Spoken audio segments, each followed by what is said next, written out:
Eto na ang tuna carbonara ng mga tamad magluto. Siyempre, sa isang malaking pan na galing kay Mas Flakes, maglalagay tayo ng 400 grams ng spaghetti. Tapos 2 can ng tuna flakes in oil. 1 onion. 2 cloves ng garlic. 1/2 cup ng cheese. 400 ml ng all-purpose cream. Mga 5 grams ng parsley. 15 grams butter. 2 cups ng evaporated milk. And then, mga 2 cups din ng water. Season na rin natin ng salt and pepper. Pag nailagay na lahat ng ingredients sa pan, takpan natin. And then, pag nag-start na siyang kumulo ng konti, halu-haluin lang para ma-mix lahat ng ingredients.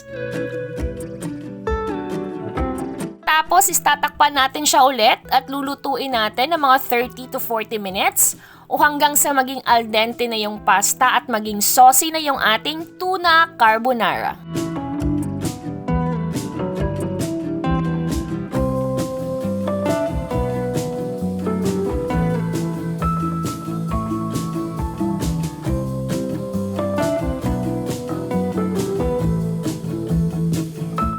So ayan, ganyan lang. Ito na yung ating napakasarap na tuna carbonara na napakadaling gawin. As always, don't forget to like and share this video and comment kung anong masasabi niyo sa ating recipe for today na tuna carbonara para sa mga tamad magluto. Please like and follow na rin ang ating page and subscribe to our YouTube channel. At kung gusto niyo mag-check ng mga written recipes natin, pwede rin kayong pumunta sa aming website sa www.delishph.com. Maraming salamat sa pagsama sa akin today and see you on the next video. Bye guys!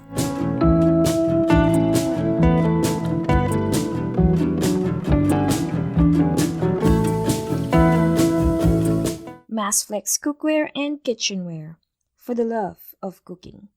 Click the link on the description for more information.